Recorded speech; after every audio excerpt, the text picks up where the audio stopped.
Gold hub తాకట్టులో ఉన్న బంగారాన్ని విడిపించి కొనబడును. అదే రోజు ఆన్లైన్ ధరకు కొని డబ్బులు ఇవ్వబడును. నమస్తే, వెల్కమ్ టు మనం టీవీ. నేను మీ ప్రియాంకారావు. ఈ రోజు మనతో పాటు ప్రముఖ పొలిటికల్ అనలిస్ట్ అప్పసాని రాజేష్ గారు ఉన్నారు. వారితో మాట్లాడదాం.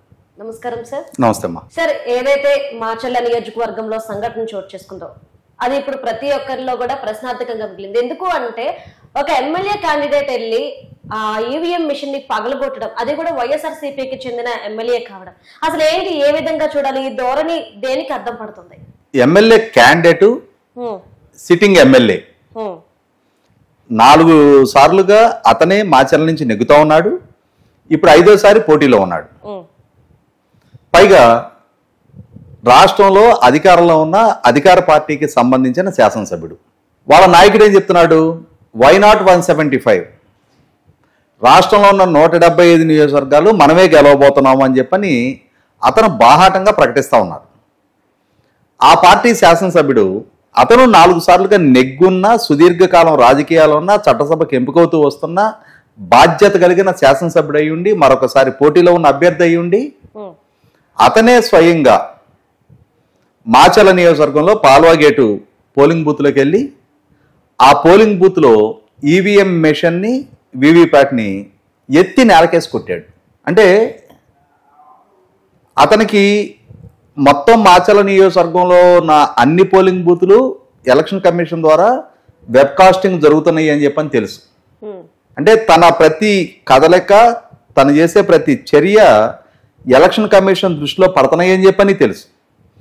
తెలుసుండి కూడా బాహాటంగా బరితెగించి ఒక వీధి రౌడీలాగా ఎన్నికల్లో పోటీ చేస్తున్న అభ్యర్థి అయ్యుండి ఈవీఎం మెషిన్ డ్యామేజ్ చేశాడు అని అంటే, ఉద్దేశపూర్వకంగా దౌర్జన్యానికి పాల్పడ్డాడు అని అంటే, ఖచ్చితంగా దీన్ని ఎన్నికల సంఘం చాలా సీరియస్గా పరిగణలోకి తీసుకోవాల్సిన అవసరం ఉంది. ఇక్కడ ఎన్నికల సంఘం, రాష్ట్ర ప్రభుత్వ అధికారులు, పోలింగ్ సిబ్బంది, వీళ్ళ వ్యవహార శైలిలు కూడా చాలా ప్రశ్నార్థకంగా మారుతూ ఉంది. ఎందుకంటే ఈ సంఘటన జరిగింది మే 13వ తారీఖు జరిగిన అసెంబ్లీ పార్లమెంట్ ఎన్నికల రోజు జరిగింది.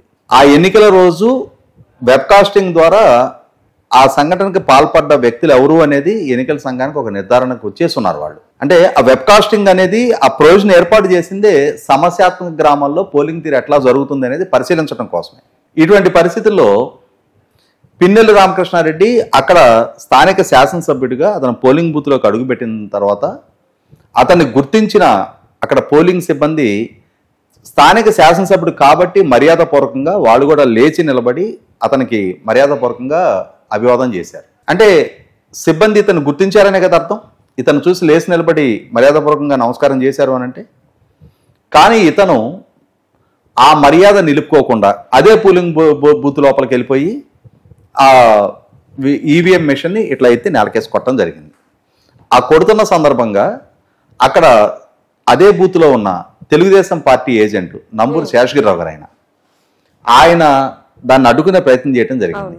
శాసనసభ్యుడు అని కూడా వెరవకుండా, అంటే ఒక రకంగా తెలుగుదేశం పార్టీకి ఒక ఆణిముత్యం లాంటి కార్యకర్తలు ఇటువంటి వాళ్ళు. అదే సందర్భంలో ప్రజాస్వామ్యం పరిహాసానికి గురవుతుంటే, అధికార వ్యవస్థ నిద్రాణంగా మిన్నకుంటుంటే, రాజకీయ పార్టీ కార్యకర్తగా, ఒక గ్రామీణుడిగా, ఒక రైతుగా ఆయన ప్రతిఘటించిన తీరు, ప్రశ్నించిన తీరు అంటే నిర్మోహమాటంగా శ్లాఘించదగ్గ అంశం. ఖచ్చితంగా ఆయన అభినందించి తీరాలి ఇక్కడ. ఎందుకంటే ఎదురుగా ఉంది ఒక శాసనసభ్యుడు, కానీ ఈయన ఎటువంటి వెరవకుండా ధైర్యంగా ప్రతిఘటించిన తీరు చూసాం మనం. అంటే ఇంత దుశ్చర్యకి శాసనసభ్యుడు పాల్పడ్డాడు. పోలింగ్ అధికారులు శాసనసభ్యుడు ద్వారా ఈవీఎం ధ్వంసమైందని చెప్పని ఫిర్యాదు చేయాలి కదా, ఆయన గుర్తించి గౌరవించారు కదా. పైగా ఆ వెబ్కాస్టింగ్ లో ఆ వ్యక్తిని ఐడెంటిఫై చేస్తున్నారు కదా. కానీ పోలింగ్ సిబ్బంది ఇచ్చిన ఫిర్యాదు మేరకు పోలీసులు ఏమని కేసు నమోదు చేసుకున్నారు? గుర్తు తెలియని వ్యక్తులు ఈవీఎంను ధ్వంసం చేశారు అని చెప్పని కేసు నమోదు చేసుకున్నారు. 13వ తారీఖు రోజు సంఘటన జరిగింది. నిన్న 21వ తారీఖు రోజు సాయంత్రం 9 గంటలకి అతని ద్వారా ధ్వంసం అవుతున్న వీడియో బయటికి రావడం జరిగింది. 8 రోజుల పాటు ఈలోగా రాష్ట్రంలో పోస్ట్ పోల్ వైలెన్స్ మీద కేంద్ర ఎన్నికల సంఘం రాష్ట్ర చీఫ్ సెక్రటరీని, డీజీపీని ఢిల్లీకి పిలిపించారు. ఢిల్లీకి పిలిపించి ఈ సంఘటనలన్నిటి మీద కేస్ బై కేస్ స్టడీ చేయడం కోసం ఒక సిట్ కాన్స్టిట్యూట్ చేయండి, అధికార వ్యవస్థలో లోపాలున్నా జరిగిన సంఘటనని ప్రతి కేసుని కూలంకషంగా పరిశీలించమని చెప్పని సిట్ కాన్స్టిట్యూట్ చేయించారు. సిట్ విచారణ చేసింది. విచారణ చేసిన రిపోర్టు డీజీపీ గారికి ఇచ్చారు. డీజీపీ గారికి ఇచ్చిన రిపోర్టు ఎలక్షన్ కమిషన్కు పంపించారు. డీజీపీ గారు చీఫ్ సెక్రటరీ గారు నేను కూర్చొని చర్చలు జరిపారు. ఇంత ప్రహసనం నడిపించిన తర్వాత కూడా అరే అక్కడ ఆ సంఘటనకు పాల్పడింది శాసనసభ్యుడు, గుర్తు తెలియని వ్యక్తులు కాదు అని చెప్పని ఎందుకని గుర్తెరిగి దాన్ని సరిదిద్దుకునే ప్రయత్నం చేయాల? నిన్న ఎప్పుడైతే వీడియో బయటకు వస్తుందో అప్పుడు నాలుగు ఖర్చుకొని అప్పుడు శాసనసభ్యుడి మీద కేసు నమోదు చేసే ప్రయత్నం చేశారు. అంటే ఇక్కడ తప్పనిసరిగా అధికార వ్యవస్థ అధికార పార్టీ నాయకులకు దాసోహం ఉంటున్నారని చెప్పని అర్థమవుతుంది కదా. మనం ఇటువంటి సంఘటనలు సందర్భాలు ఎదురైనప్పుడే ఎన్నికలు నిర్వహించే ఎన్నికల సంఘం క్రియాశీలకత గురించి కూడా కొంచెం చర్చించుకోవాల్సిన అవసరం ఉంటుంది. ఎందుకంటే ఎన్నికలు నిర్వహణ గురుతర బాధ్యత మా మీద ఉంది.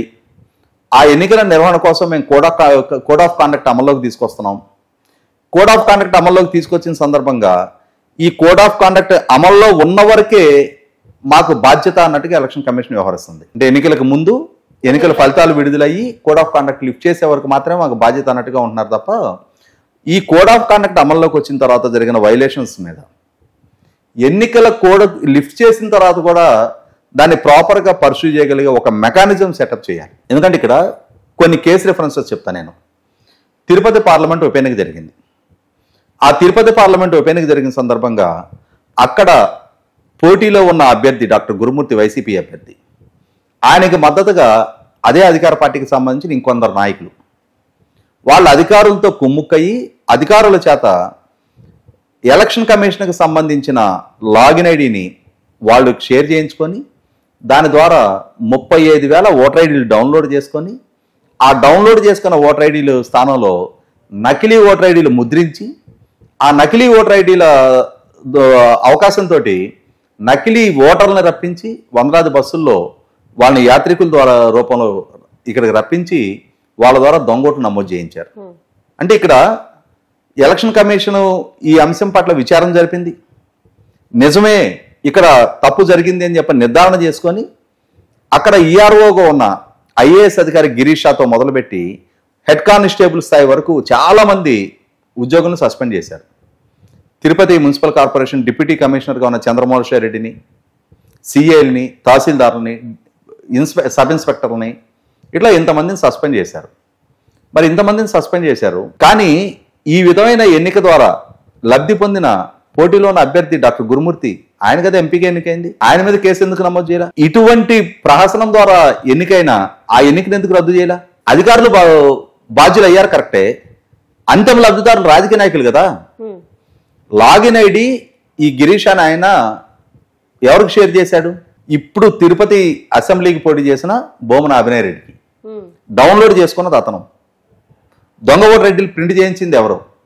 ఈ వందలాది బస్సులు ఈ లాజిస్టిక్స్ ప్రొవైడ్ చేసింది ఎవరు? ఈ కన్సర్న్ రాజకీయ నాయకుల మీద ఎందుకు కేసులు లేవు? అంటే ఒక ఆరోపణ వచ్చిన తర్వాత ఒక స్థాయికి ఎందుకని ఆ చర్యలు పరిమితం అవుతున్నాయి? మరింత ఎక్స్టెన్సివ్గా అసలు సిసలు దోషులు ఎవరు అని చెప్పని నిగ్గుదేల్చి అటువంటి దోషులని ఎన్నికల్లో పాల్గొనకుండా డిస్క్వాలిఫై చేసే మెకానిజం ఎందుకు రూపొందించట్లేదు? చట్టం అంటే భయం లేకుంటే ఇదే బరితెగింపు కొనసాగుతూ ఉంటుంది కదా. ఇవాళ 35,000 దొంగ ఓటర్ ఐడీలు ముద్రించి దాని ద్వారా ఒక ఎన్నికను అపహాస్యం పాలు చేసే అంతటి ధైర్యానికి దుస్సాహసానికి పోటీలో ఉన్న అభ్యర్థులు వాళ్ళ మద్దతుదారులు ఒడిగడుతున్నారు అని అంటే ఎన్నికల సంఘం తీసుకునే చర్యల పట్ల భయం లేకపోబట్టే కదా. అంటే ఇప్పుడు పిన్నెల్లి రామకృష్ణారెడ్డి విషయానికి వచ్చేసేపటికి ఏదైతే వీడియో బయటకు వచ్చిందో దీన్ని బేస్ చేసుకుని ఆయనపై ఎలాంటి చర్యలు తీసుకునే అవకాశాలు ఉన్నాయి, అసలు ఎలాంటి చర్యలు తీసుకుంటే మంచిది అంటారు? నేను అదే చెప్తున్నా. ఇప్పుడు తిరుపతి సంఘటనలో ఉదాసీనంగా వదిలేశారు. వదిలేబట్టి మిగిలిన చోట్ల కూడా అభ్యర్థులకి ధైర్యం వచ్చింది. స్థానిక సంస్థల ఎన్నికలప్పుడు చూసాం, తిరుపతి మున్సిపల్ కార్పొరేషన్ ఎన్నికప్పుడు చూసాం, పట్టభద్రుల ఎమ్మెల్సీ ఎలక్షన్ అప్పుడు చూసాం. ఏ తప్పైనా చెయ్యి, అది ఒక సర్టెన్ స్టేజ్ దాటిన తర్వాత దాని మీద ఫాలో అప్ యాక్షన్ ఉన్నట్లా. ఆ ఉండని నేపథ్యంలో రాజకీయ నాయకుల్లో ఒక బరితెగింపు పెరిగిపోతుంది. మమ్మల్ని ఎవడేం చేయగలుగుతాడు? కోడ్ ఆఫ్ కాండక్ట్ ఉంటే ఒక 6 వారాలు ఉంటుంది, 8 వారాలు ఉంటుంది. ఎందుకంటే గతంలోనే పెద్దిరెడ్డి రామచంద్రారెడ్డిని చూసాం మనం. స్థానిక సంస్థల ఎన్నికల సందర్భంగా ఇప్పుడేదో కోడ్ ఆఫ్ కాండక్ట్ అమల్లో ఉంది కదా అని చెప్పని మీరు రెచ్చిపోతే రేపు మళ్ళీ తిరిగి మా ప్రభుత్వం ఉంటుంది, మా కిందే పనిచేస్తూ ఉంటుంది అని చెప్పని ఐఏఎస్ అధికారులను బెదిరించిన తీరు చూసాం మనం.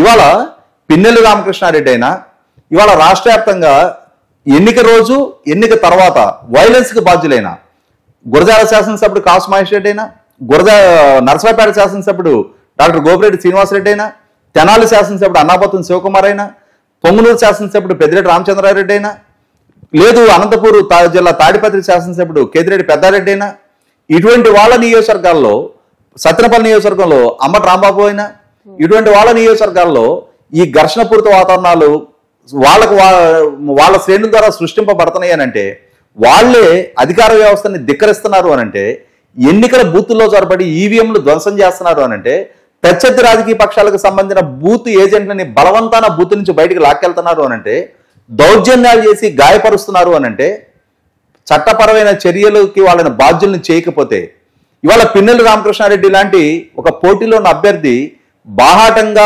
బరితెగించి బూత్లోకి వచ్చి ఈవీఎంని ధ్వంసం చేసే అంతటి దుస్సాహసానికి ఒడిగట్టినప్పుడు ఎన్నికల వ్యవస్థ నుంచి అతన్ని డిస్క్వాలిఫై చేయాలి. భవిష్యత్తులో కూడా ఇటువంటి వ్యక్తులు ప్రజాస్వామ్యబద్ధంగా జరిగే ఎన్నికల్లో పాల్గొనకుండా అటువంటి వాళ్ళని శాశ్వతంగా బార్ చేయాలి.